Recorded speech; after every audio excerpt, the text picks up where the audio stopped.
गई, तो जिन लोगों ने 2 नंबर से एंट्रेंस लिया था उनको सबसे पहले सीट मिल गई। नीट रिजल्ट को लेकर नीट सत्याग्रह का आयोजन किया गया, जिसमें कई स्टूडेंट्स ने भाग लिया और एनटीए के नियमों में बदलाव की मांग की। आज एनटीए ने सुप्रीम कोर्ट के सामने माना कि छात्रों को दिए गए ग्रेस मार्क्स गलत है और वह इस बात से सहमत हैं कि इससे छात्रों में जो असंतोष पैदा हुआ है, वह इस बात पर सहमत हुए कि वह ग्रेस मार्क्स हटा दे। जिन छात्रों को ग्रेस मार्क्स मिले हैं उनको दोबारा नीट परीक्षा 23 जून को देनी होगी और जो ग्रेस मार्क्स के मूल अंक छात्रों को स्वीकार होंगे। सवाल यह है कि क्या एनटीए में अभी और भी गड़बड़ी है जिनके बारे में हमें जानकारी नहीं है, इसलिए एनटीए के साथ विश्वास का मुद्दा है। नीट पेपर लीक का मुद्दा खुला है और उस पर सुप्रीम कोर्ट में सुनवाई जारी रहेगी। जिंदगी का मुद्दा है, हम लोग अनिश्चित काल के लिए यहाँ बैठेंगे जब तक इन 24 लाख लोगों को इंसाफ नहीं मिलेगा, क्योंकि अगर ये धांधली यहाँ नहीं रोकी गई तो ये बार बार होता रहेगा। बट सुप्रीम कोर्ट ने जिस तरीके का आज फैसला जाहिर करा है, जिसमें कहा गया है कि जिनको सुप्रीम कोर्ट ने बहुत अच्छा फैसला दिया। मुझे लगता है सुप्रीम कोर्ट को 2 और फैसले देना चाहिए। सुप्रीम कोर्ट को सबसे पहले काउंसलिंग को स्टॉप करना चाहिए। सुप्रीम कोर्ट को सीबीआई के लिए, प्रॉप के लिए बोलना चाहिए, हाँ सीबीआई जांच होनी चाहिए। सुप्रीम कोर्ट ने जो 1500 लोगों के लिए किया उसके लिए हमारा रिस्पेक्ट है, उसके लिए सुप्रीम कोर्ट को सैल्यूट है।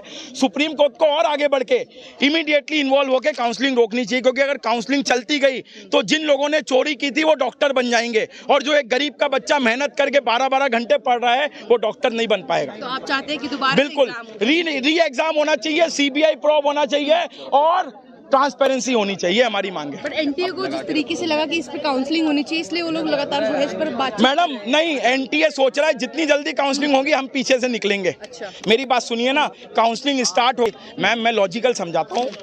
एक्चुअली 26 लाख लोगों ने ये एग्जाम दिया था। 24 लाख।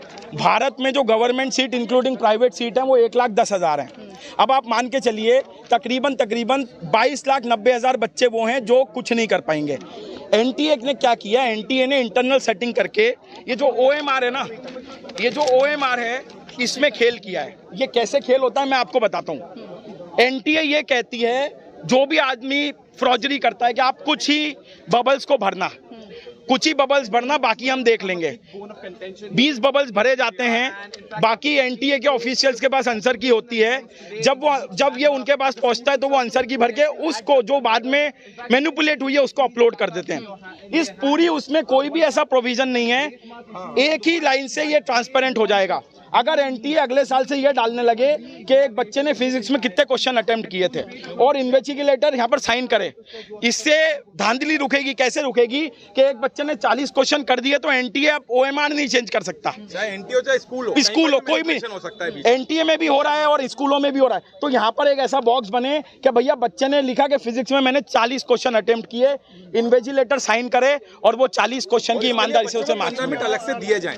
इस चीज के लिए बच्चों को अलग से 15 मिनट दिए जाएं, सो दैट, क्योंकि अच्छा ये जो 1500 लोगों की थ्योरी चल रही है वो एनटीए द्वारा ही दी गई। क्योंकि आप जानते हैं कि जब पेपर हुआ और क्योंकि देखिए इस जो एग्जाम होता है आप सब जानते होंगे कि इसमें +4 और -1 मार्किंग होती है। अगर सही आंसर होता है तो उसका 4 मार्क्स होते हैं और गलत होता है तो उसमें -1 मार्किंग होती है। तो 720 मार्क्स, अगर फुल कोई सही करके आया तो उसके 720 आएंगे। अगर उसने एक क्वेश्चन छोड़े तो उसके 716 आने चाहिए। अगर उसका एक क्वेश्चन गलत हुआ है तो 715 आने चाहिए। पर ये सारे प्रॉब्लम जब चालू हुए कि जब बच्चों के 718 और 719 आए, ये जब थ्योरी आई उसके बाद में एनटीए बाहर आता है और एनटीए कहता है जी वो बच्चे लेट हुए थे और हम लोगों ने ना कुछ ग्रेस मार्क्स दिए। आज तक की हिस्ट्री में मेरे ख्याल से ऐसे ग्रेस मार्क्स नहीं दिए गए होंगे कि कोई लेट आ रहा है उस पर ग्रेस मार्क्स दिया। जब उस चीज को मैनिपुलेशन, क्योंकि 2, 4, 5 बच्चों को दे नहीं सकते थे, तो उसके बाद जब आगे बात चलती है तो ये बात जाती है कि हमने 1500 बच्चों को दिए हैं। अच्छा ये बच्चों का 1500 का मुद्दा आ गया तो अभी सुप्रीम कोर्ट भी, माननीय सुप्रीम कोर्ट भी उसी 1500 पे बात कर रहा है, जबकि सच्चाई तो ये जिस आपका मैनिपुलेशन हुआ है कम से कम लग गया ना कि जून के एंड में पेपर भी होना है, 30 को रिजल्ट। मैं वही जानना चाहता हूँ ना, उन्होंने तय कर दिया है। पर हमारी माननीय मोदी जी से डिमांड है, माननीय मोदी जी जो कि बड़ी स्वच्छ छवि के लिए जाने जाते हैं और उनका ये है कि भाई मैं भ्रष्टाचार ना करूंगा ना होने दूंगा। उनको मैं बोलना चाहूंगा सर, आप लोग चुनाव में थे, बहुत सारी चीजें थी, पीछे से एनटीए के ऑफिशियल्स हो या नीचे लेवल के अधिकारी हो, जिनने भी मिलकर किया है, जो भी हो, स्कूल इन्वॉल्व हो, आप लोग सीबीआई कमेटी बिठाएं और सीबीआई जांच हो, दूध का दूध पानी का पानी हो और भविष्य में ऐसी चीज ना हो पाए। इसलिए एनटीए को वो जो हमारे बताएं ट्रांसपेरेंसी के लिए कितने क्वेश्चन अटेम्प्ट किए उसको इन्वॉल्व करें, उसके लिए 15 मिनट अलग से बच्चों को दिए जाए।